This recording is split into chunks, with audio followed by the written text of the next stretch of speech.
So in our IP addressing world, we have what we call public IP addresses and we have private IP addresses. So what's the difference? Well, a private IP address is nothing other than a non-routable IP address. So what's that mean?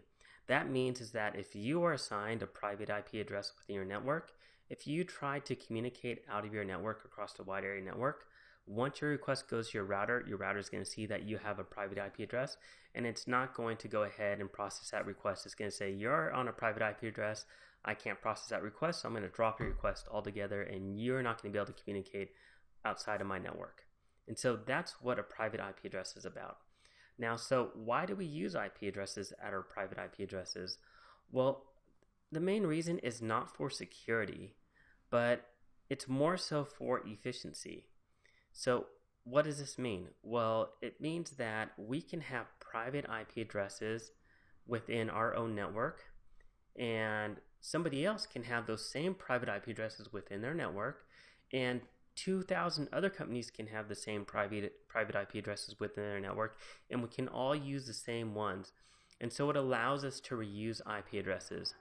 So why do we want to do this? Well, remember I told you that IP version 4 was very inefficient, and also that we're running out of IP addresses. So what they did is that they set up a subset of these IP addresses and listed them as non-routable IP addresses. And so for Class A, Class B, and Class C, you'll see a table down at the bottom. All of these specific IP addresses are designated as private non-routable IP addresses.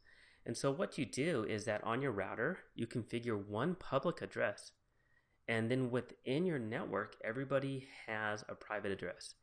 And so everybody is then assigned a port number on that router, and the way that they communicate is that everybody just has one public IP address, and they have one port address if they need to communicate. And we do what is called something as network address translation. And so using network address translation, short for NAT, is a way that we can use our IP addresses that are private and make them routable. So once your request goes to the router, it's going to use NAT. It's going to use that public IP address. It's going to assign you a port number, and it knows what port that you're on. And then it allows us to all just use that one public IP address. So for example, if you're an organization of 500 people, you can use a Class C address that everybody else is using. For example, 192.168.1.0 address. That is a specific network. And 10,000 other organizations can use that exact same one. And then we'll just have that one public IP address that's assigned to your entire network. And so it allows us to be a lot more efficient. And if you go ahead and take a look, if you go into your work and if you do an IP config, take a look and see if your IP address is a private IP address. For the most part, a lot of organizations, that's what they use. They use these private IP addresses because it makes it a lot more efficient. And we've run out of public IP addresses, so there's no more to be given out.